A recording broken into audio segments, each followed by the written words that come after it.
Olá, estamos começando mais um Infra em Pauta, seu programa semanal sobre infraestrutura. Hoje é 24 de maio, eu sou Jimmy Amora, da agência Infra, e estamos aqui com o Felipe Graziano, da Giamundo Neto Advogados, e o Sebastião Guto, da Sigla Sul, para tratar dos temas mais relevantes do setor. O Infra em Pauta de hoje vai falar sobre a aprovação pela Câmara dos Deputados da medida provisória 1031, que permite a desestatização da Eletrobras. Também vamos comentar a decisão da ANTT de rever as regras de reequilíbrio contratual de suas concessões. E ainda falar sobre a medida provisória editada na semana passada, que amplia a permissão do peso dos caminhões que trafegam em rodovias. O Infra em Pauta é toda segunda-feira, bem cedinho. Se você quiser começar a sua semana bem informado, curte o nosso canal no YouTube ou no seu aplicativo de podcast para receber as notificações. Nós vamos começar com a MP da Eletrobras, que foi aprovada pela Câmara na semana passada, com muitas alterações em relação ao texto enviado pelo governo. E o Sebastião vai poder nos explicar como é que ficou esse texto que foi aprovado, né, e que agora vai à análise do Senado. Bom dia, Felipe. Bom dia, Sebastião. Bom dia a todos, Felipe, Jimmy, a todos que estão ouvindo. Efetivamente, na última quinta-feira, na madrugada, a Câmara dos Deputados aprovou o relatório do deputado Elmar Nascimento, que trata da medida provisória 1031. Passa para o Senado, lembrando que esta medida provisória perde sua validade o 22 de junho, ou seja, que se terá um mês para ser tramitada no Senado. A aprovação desta medida provisória, em cumprimento da lei, prevê um modelo de desestatização da Eletrobras a partir da emissão de novas ações, onde a União perderá o controle, mas manterá uma ação de preferência, a golden share, que lhe permitirá o poder de veto nas decisões da Assembleia. E lembrando que o projeto prevê de que nenhum novo acionista ou grupo poderá deter mais de 10% do capital volante da empresa, de forma de evitar poder de mercado, porque, lembrar, a Eletrobras representa 30% da energia gerada no país. Quais foram as questões mais polêmicas e os temas centrais deste relatório da medida provisória? Uma tem a ver, quizás o tema mais polêmico foi a questão das termoelétricas, tá? No parecer do deputado, e aquilo que foi aprovado, se manteve a obrigação da contratação de usinas térmicas a gás natural na região norte, nordeste e centro-oeste do país. O projeto prevê a contratação de 1.000 megawatts no estado do Nordeste e 5.000 nas regiões do Norte e Centro-Oeste. Isso ressuscita aquela discussão que se teve também nas discussões da nova lei do gás, onde se buscava, através das usinas térmicas, expandir o sistema de gasodutos hacia o interior do país, forçando um pouco essa demanda para gerar os incentivos à expansão dos gasodutos. Esse tema voltou, está incorporado na medida provisória, essa obrigação de contratação das usinas térmicas. O que o Nascimento retirou foi a exigência da contratação dessa energia antes do processo de capitalização. Outra questão que a medida provisória trouxe, e na realidade isso tem a ver com toda uma questão de facilitar a aprovação da medida provisória, é que o parecer também acata um pedido do governo, que é a proposta de usar recursos do setor elétrico para transferências para programas de transferência de rendas.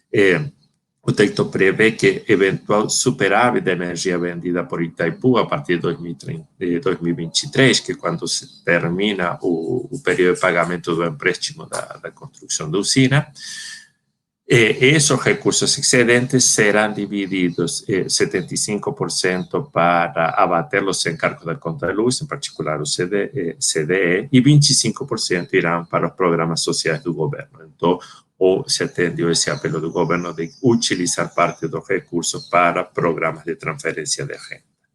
E em relação à CDE, lembrando que parte dos recursos vão abater a essa conta de encargos, o relator manteve o foco no mercado cativo, a destinação desses recursos para a CDE, de forma tal que esse abatimento beneficiaria aos consumidores das distribuidoras, que compram energia das distribuidoras, que em geral são os pequenos consumidores, e deixaria de fora a energia do mercado livre. Também a medida provisória considerou a questão dos empregados da Eletrobras, que poderão adquirir ações remanescentes em poder da União, tanto da empresa como das controladas direta ou indiretamente por elas, e de forma também a criar ali sistema de contenção, onde a indemnização ele poderá ser feita na forma de dinheiro ou através da aquisição dessas empresas. Então, acho que foi um avanço o fato da aprovação da medida provisória. Isso já elimina o risco de se perder a validez, agora sim ficará um mês para ser negociada no Senado. A aprovação dessa é perentória para continuar com o processo de estatização da Eletrobras dentro do modelo que se optou, que é pela abertura do capital. Eu acho que, ainda com todas as discussões que se teve na aprovação, o que se buscou nesse relatório provisório foi costurar o uso dos recursos da Eletrobras de forma a atender distintos interesses, tá? Tanto sociais, do governo e do setor, que facilitasse sua aprovação. Tá? Acho que...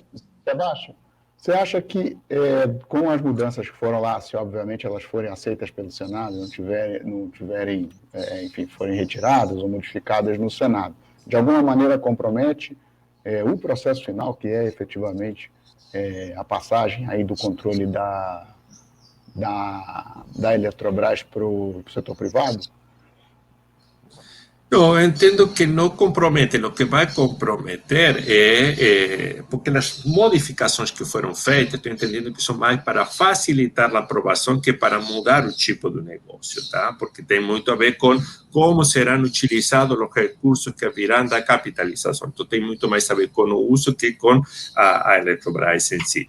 E era o que facilitava, entendo, foi o que facilitou a aprovação, que mesmo assim a aprovação foi bastante polêmica.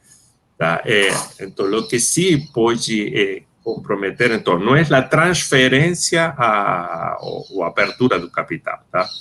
As questões que se discutem é se essas medidas que foram incorporadas no relatório, elas trazerão alguma distorção no sinal do preço dos consumidores, seja pela obrigação da contratação das térmicas a gás em regiões onde não se tem os gasodutos, seja pelo uso direcionado da CDE hacia o mercado cativo, seja pelo prazo que se estabeleceu para o uso desses recursos, tá? Como que esses recursos serão transferidos nos programas de renda, ou seja, tem muito mais a ver se o uso desses recursos gerará ou não distorções que no próprio processo de entrada. Eu acho que a fase principal para a transferência de ações era superar a aprovação. Sebastião, tem um ponto que eu acho importante, isso já está subentendido na tua fala e também na fala do Jimmy, de certa forma, mas eu acho que quem não está acompanhando muito de perto o setor, talvez não tenha essa clareza. O que está se falando, né, o grande ponto em relação à Eletrobras é que a gente não está falando de uma venda de participação estatal. A gente está falando numa emissão de novas ações com a diluição, portanto, dos acionistas atuais, o que faria com que o governo deixasse de ser o acionista majoritário. Isso é um ponto muito importante, porque, ao contrário do que parece, às vezes, quando a questão é posta numa perspectiva mais ideológica, você não está vendendo patrimônio público. Na verdade, você está trazendo dinheiro novo para a empresa e trazendo modernidade para a gestão, dado que, ao não se ter um controle majoritário do governo, o governo passa a ter veto em questões estratégicas, mas não mais a empresa estaria submetida ao regime das estatais, o que traz uma facilidade na gestão que hoje ela não tem. Acho que esse é um ponto que, não sei se na tua visão, a gestão da Eletrobras numa nova composição e fora do regime das estatais, na tua visão, isso traz mecanismos que hoje ela não dispõe. Perfeito, Felipe, você esclareceu bem qual é o modelo que se pretende, ok? Que é uma abertura do capital onde se perde o controle da União. Então, isso traz dois benefícios. Um, a incorporação de novos recursos, tá? E a outra questão é a celeridade ou agilidade que se teria para a gestão, uma vez que a empresa deixaria de ser classificada como pública e sujeita a toda a regulamentação de uma empresa estatal, tá? Quanto a tanto a restrições de contratação, mecanismos e demais. Então, isso lhe dará uma maior celeridade. Lembrando que a empresa, durante as últimas gestões, passou por todo um processo de melhora de resultados e todo um processo de reestruturação que também la colocou num patamar hoje possível de se ter essa abertura de capital, ok? Não adiantava fazer isso nas condições anteriores em que se encontrava a Eletrobras. Mas, então, essa nova configuração, o fato de não ser mais uma empresa estatal, ela vai trazer uma maior celeridade e uma maior critérios de governança em sua tomada de decisão. Acho que sim, foi importante a limitação da participação no capital social, ele ter uma limitação desse percentual para evitar o controle devido à importância que tem a Eletrobras dentro da matriz de geração do país. Qualquer domínio de poder na participação da Eletrobras levaria ou teria influência, sim, na formação de preços da energia. Então, é muito importante essa limitação do controle. O grande desafio é como será depois a gestão de uma empresa. Você terá um acionista majoritário. Então, acho que tem mais esse desafio. Bom, como que será a gestão e a operação, ainda na iniciativa privada e já não pública, mas como que se dará essa gestão nesse novo modelo. Uma empresa sem dono, né? Como você tem falado. Isso. Então, isso eu acho que é a incógnita, tá, ok?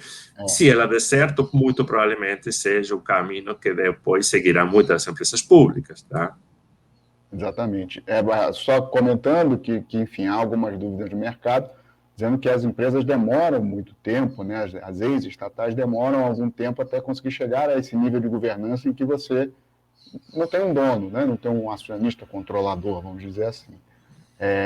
Mas, enfim, são críticas, mas já é uma decisão do governo de fazer dessa forma, é a forma que talvez seja possível de ser aprovada no Congresso, e vamos experimentar aí um novo modelo, já que, enfim, você tem outras estatais que também podem ter, e é um modelo que funciona em outros lugares do mundo. Governos às vezes têm ações de empresas, mas não é o seu controlador. Bom, só para terminar aqui o assunto Eletrobras, vai para o Senado agora. Alguns senadores já estão dizendo que vão fazer mudanças, vão fazer alterações no texto, né? E aí, obviamente, se essas alterações forem feitas, volta para a Câmara, mas há um tempo dentro do nosso sistema parlamentar razoável aí para se fazer esses debates, já que ela vence em 22 de junho. Bom, passamos agora então para o Felipe, que vai comentar sobre os processos de reequilíbrio lá na NTT. Tiveram decisões importantes e o Felipe fala um pouco sobre isso. Felipe, bom dia. Bom dia, Jimmy. O Ministério da Infraestrutura, a NTT, colocou em consulta pública, Jimmy, foi a consulta pública 03 de 2021, uma minuta de resolução tratando do reequilíbrio de contratos de rodovias em razão da pandemia.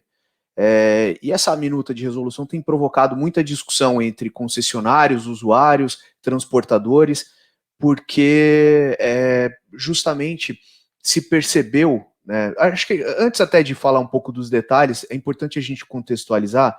O Ministério da Infraestrutura teve uma iniciativa muito interessante que primeiro se aplicou aos aeroportos, que foi a consulta feita à AGU e CGU, que resultou num parecer conjunto, configurando, né, entendendo a pandemia como um evento de força maior ou caso fortuito. A partir dali, os contratos vêm sendo reequilibrados, isso se iniciou no setor aeroportuário, já com alguns reequilíbrios aprovados, e agora passou-se a discutir nas rodovias. No caso das rodovias, é um pouco mais difícil, porque, inclusive, em algumas rodovias se percebeu um efeito positivo, né? Algumas rodovias que, em função de toda a logística de demandas de compras online e tudo mais, são mais afetadas, se percebeu um resultado positivo, um aumento do tráfego. E a resolução da NTT vem para tentar regrar como é que vai ser aplicado o reequilíbrio nas rodovias. A lógica é o cálculo de um delta entre a projeção de tráfego esperada e a projeção de tráfego verificada. A grande dificuldade que isso traz é a base de comparação, porque muitas rodovias não têm um período de operação tão grande para que se possa projetar. E mais do que isso, em certa medida, algum crescimento era esperado em todas elas. Então, isso se torna muito difícil você segregar o que é o impacto da pandemia do que é o impacto gerado pelo crescimento natural ou a expectativa natural de crescimento do mercado, né, do tráfego. Acho que um ponto importante de se destacar, e isso certamente vai ser objeto de muita discussão, é que a minuta de resolução, ela segrega, ela trata como fator não causador de reequilíbrio variações no custo. E isso é um ponto muito importante, porque o que a gente vem observando é que as matérias-primas que são cotadas como commodities, que tem cotação internacional, aí material betuminoso, aço, brita, todos esses materiais sofreram uma variação em função das circunstâncias mundiais muito acima do que os índices inflacionários estão apontando. Eu não sei precisar, e isso vai ter que ser analisado caso a caso, em função do momento de performance do CAPEX de cada rodovia, mas certamente o aumento de custos foi significativo. É evidente que também outros custos talvez tiveram uma redução em função de um tráfego menor, como os custos operacionais, remoção de veículos e tudo mais.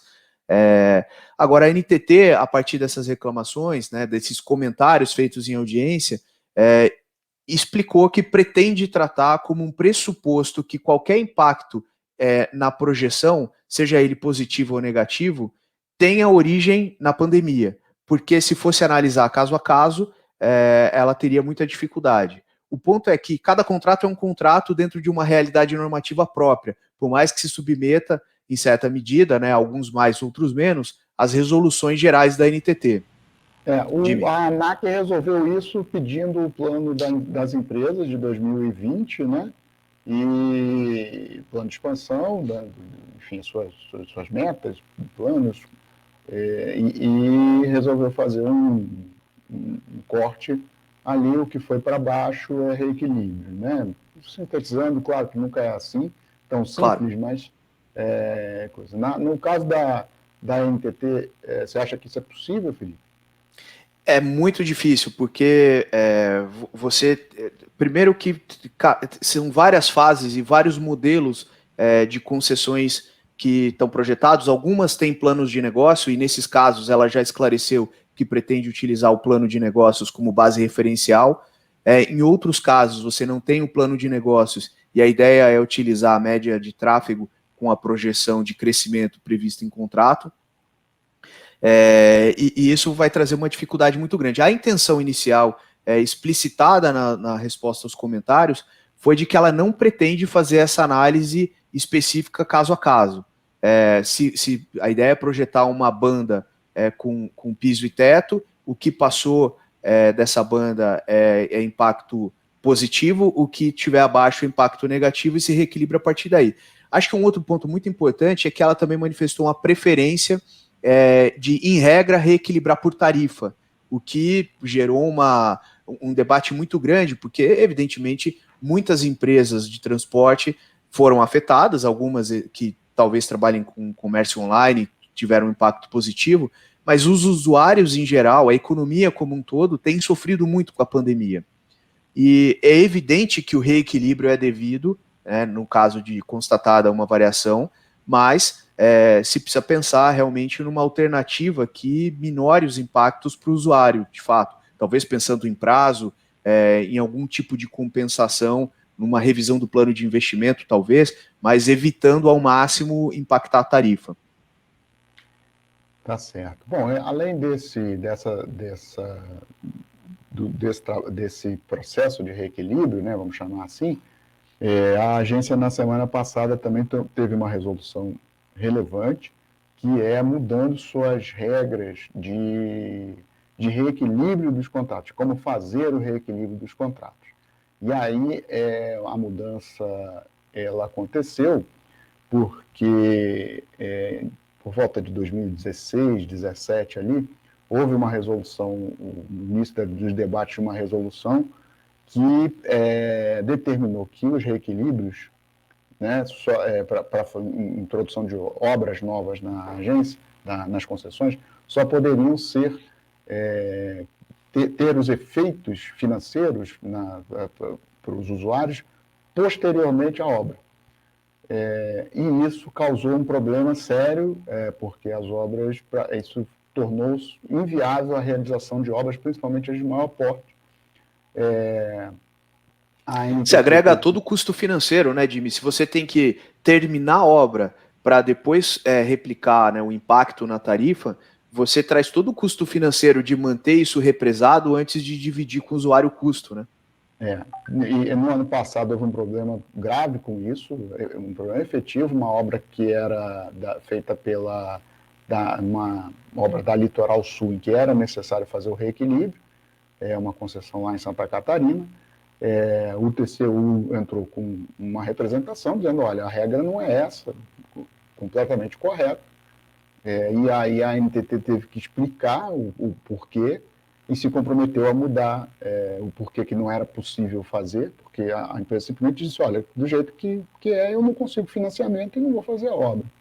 E a própria sociedade em Santa Catarina se mobilizou para que se permitisse isso, porque a sociedade lá concorda que houve um erro, vamos chamar assim, na colocação de um conjunto habitacional no meio do lugar onde se passaria a estrada e teve que fazer uma outra estrada, então isso garantiu dar o reequilíbrio para a empresa. E aí a NTT teve que se comprometer a mudar, a fazer fora das suas regras, e se comprometeu a mudar as regras, e foi o que aconteceu na semana passada, e agora voltou-se ao que era antes, ou seja, você pode dar o reequilíbrio antes para garantir aí a financiabilidade da construção, do projeto que for introduzido numa concessão. Perfeito. É importante que se tenha claro, Jimmy, que do ponto de vista legal, não existe nenhuma vedação a que você busque um arranjo. O único problema era, de fato, a resolução da NTT. Né? A lei não traz nenhum tipo de vedação nesse sentido. Pois e foi bom, rapidamente comentar, foi feito porque na época o TCU, o próprio TCU estava pressionando a agência porque ela dava os reequilíbrios e as obras não eram feitas. Aí se toma uma decisão de falar, então não faz mais. Mas aí essa decisão está errada e aí o próprio TCU tem que mandar ela, de alguma maneira, corrigir uma decisão mal tomada, para que, enfim, o processo seja feito de forma que tem que ser feito. Dá o reequilíbrio e faz a obra. Se não fizer a obra, multa, caducidade, o que quer que seja, né? Reduz o pedágio, né? Reduz mais do que aumentou, enfim, tem medidas, né? Mas deixar sem fazer a obra que não dá. Eu acho que... Então, passando agora... Sebastião, por favor. Não, só complementando, eu acho que anteriormente se tinha a visão de que o fato gerador do desequilíbrio ele se tinha que manifestar para depois fazer o reequilíbrio. Tá? E agora, bom, na realidade o que existe é uma obrigação que muda, que gerará um desequilíbrio, tá? Mas pelo impacto econômico que isso tem, ela tem que ser equacionado antes, porque senão o desequilíbrio ocorre já pela mera obrigação. E, Sebastião, e acho que isso compromete a própria financiabilidade do investimento, né? De você ter a obrigação antes da solução, considerando que se utiliza como praxe, e isso é algo salutar, capital de terceiro em concessões, você tem muita dificuldade de buscar um arranjo sem ter a solução equacionada, né? Sem dúvida.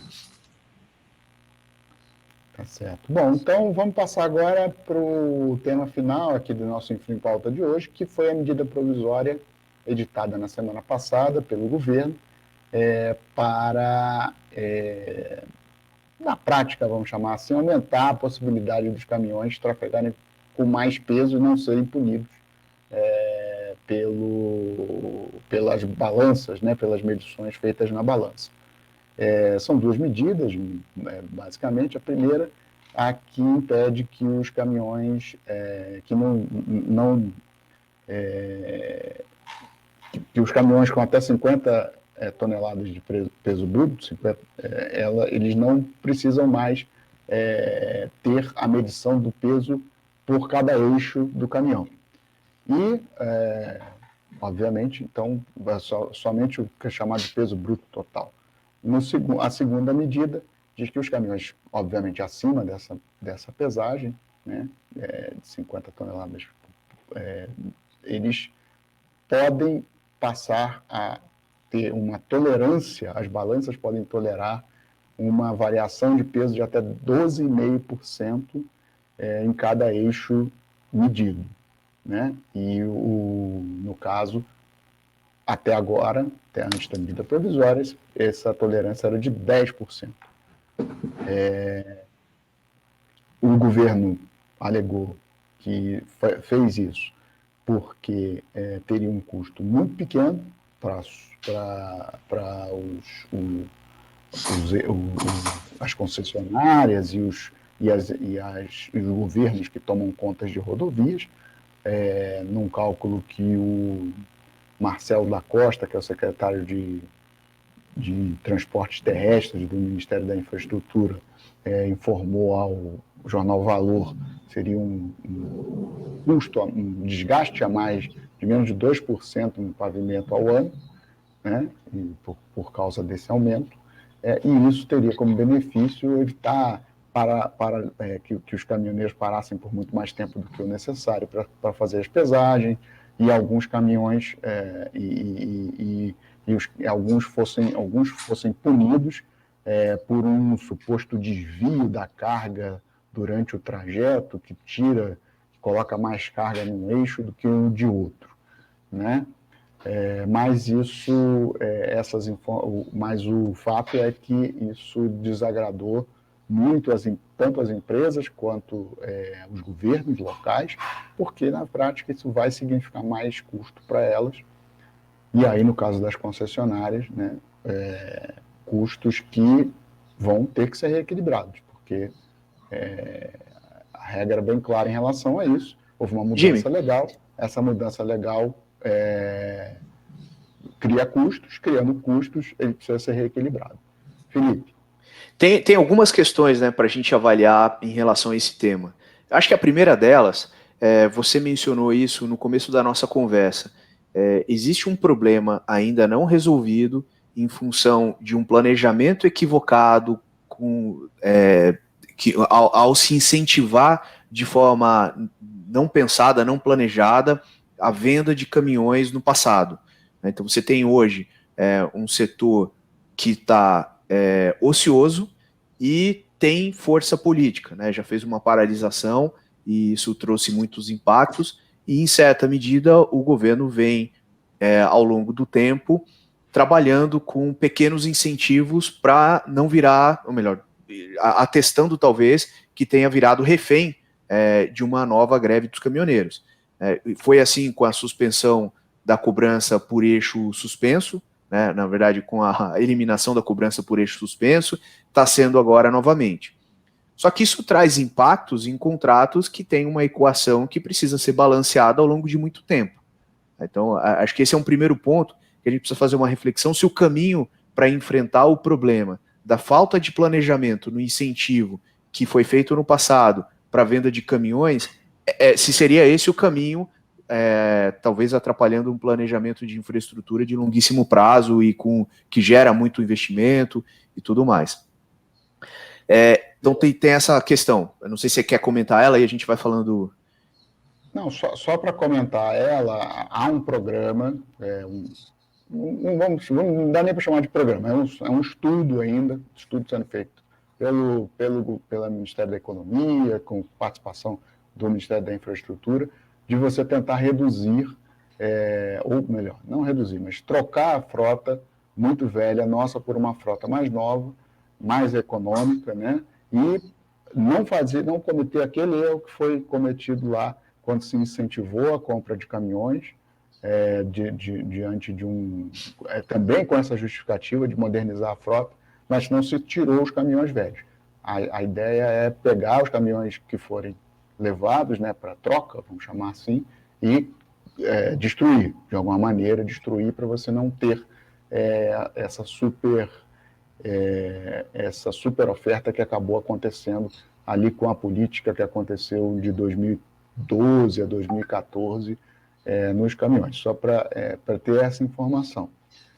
Mas o fato é que esse projeto precisa de dinheiro, não está andando, anda muito lentamente, e enquanto isso vai se fazendo essa política de ficar dando pequenos remendos, vamos chamar assim, na política pública geral, para reduzir artificialmente o custo do transporte de caminhão. Por que eu falo reduzir artificialmente? Porque há algumas pessoas avisando ou informando que isso, na prática, não reduz os custos dos caminhoneiros e nem, ao contrário, quando se incentiva o uso de mais peso dentro dos veículos, você, na verdade, aumenta o custo deles no prazo, porque aumenta o desgaste do caminhão, aumenta o desgaste do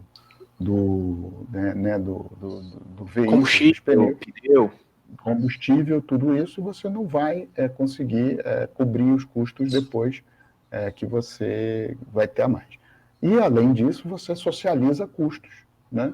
Porque, na verdade, todo mundo está pagando para fazer mais, todo mundo está pagando para fazer no pedágio, para fazer mais manutenção de rodovia, ou nos impostos para fazer nas rodovias que são públicas, né? Então, e essa política tem funcionado no Brasil praticamente há quase uma década, toda vez e aí causado principalmente pelas variações do preço do combustível, que é algo que não tem controle, né? O preço do combustível varia, o caminhoneiro simplesmente passa a trabalhar na prática com prejuízo, né? Ou prejuízo, na verdade, é um prejuízo de caixa, porque prejuízo ele já trabalha, né? Na verdade, o preço do frete é praticamente inviável se você colocar numa conta de longo prazo para a maioria dos caminhoneiros, principalmente os autônomos. Mas o caminhoneiro ele passa a ter o caixa ali zerado, esvaziado, fica devendo, né, na praça, e aí começa a ter esse tipo de solução paliativa que na prática só vem piorando a situação. Porque o ponto, Jimmy, é que a solução seria que qualquer variação nos custos, o caminhoneiro conseguisse repassar esse custo para o preço do frete. Só que qual o problema, né? Como você tem um setor que está extremamente ocioso, com muito caminhão parado, muita gente entrou, né, e virou caminhoneiro por conta desses incentivos, se ele não faz por aquela condição, sempre vai ter alguém que faça, mesmo tomando prejuízo. Então, o que a gente precisa encarar como problema não é o valor do transporte. Isso é uma condição de mercado. O problema é o sujeito que precisa de um subsídio.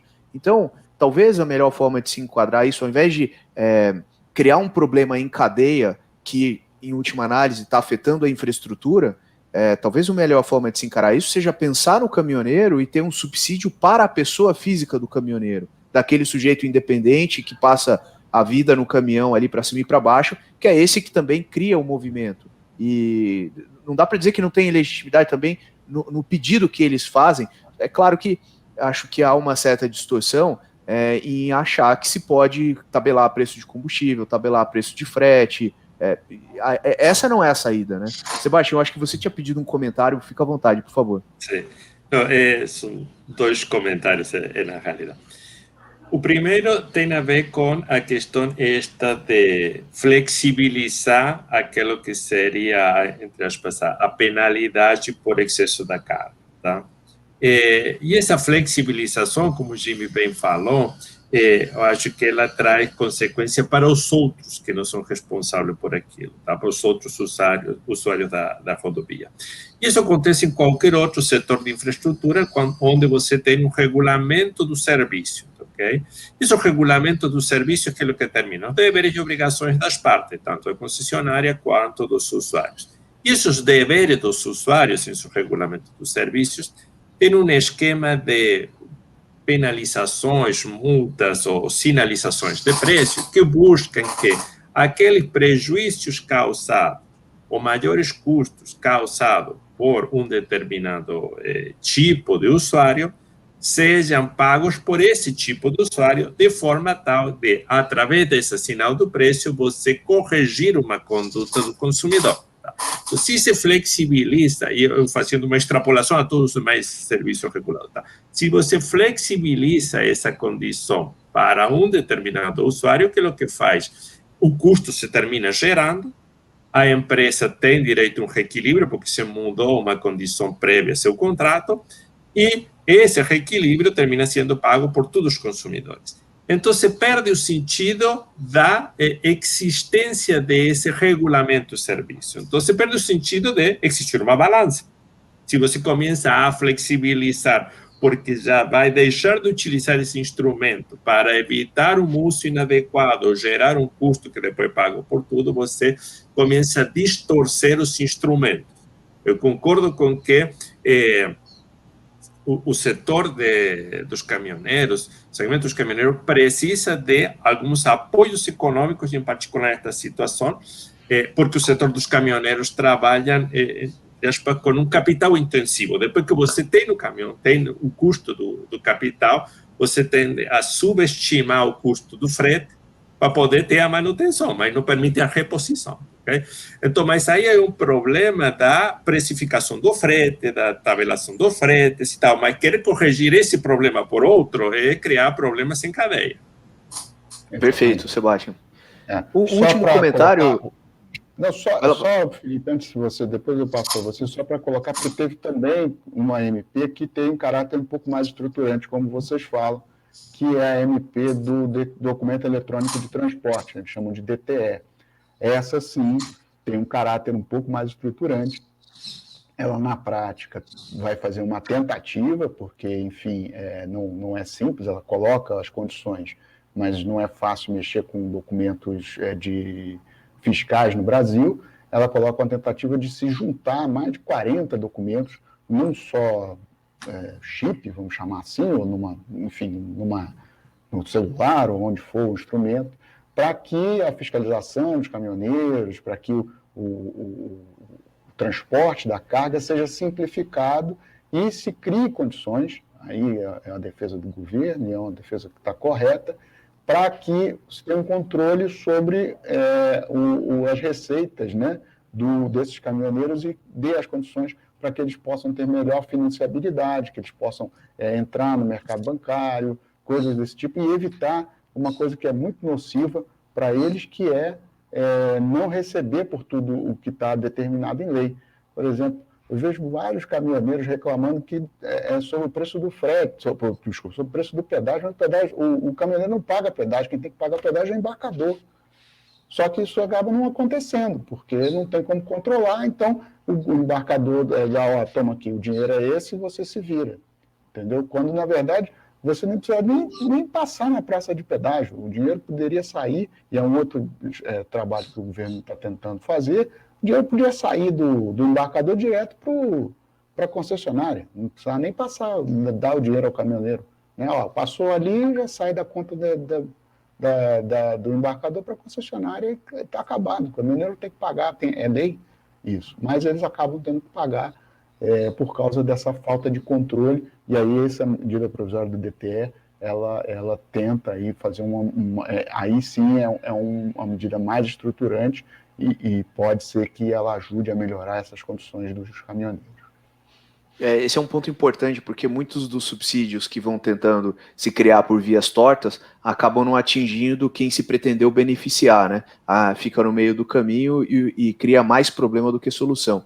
Mas só o que eu ia comentar rapidamente, me parece que a questão da variação do peso por eixo é de fato um fator importante para o setor de proteína animal. Com carga viva, eu acompanhei algumas discussões e me parece que é muito difícil você manter você embarca os animais com esse equilíbrio entre o peso nos eixos, mas durante a viagem há pequenas variações. Então, uma tolerância um pouco maior era uma demanda do setor para justamente evitar, garantir um conforto para o animal no transporte e, ao mesmo tempo, evitar uma penalização que não fosse razoável. Agora, claro que isso precisa ser medido em função do que a gente comentou, né? O desgaste do piso e do pavimento e o quanto isso repercute no planejamento de manutenção da rodovia. É isso.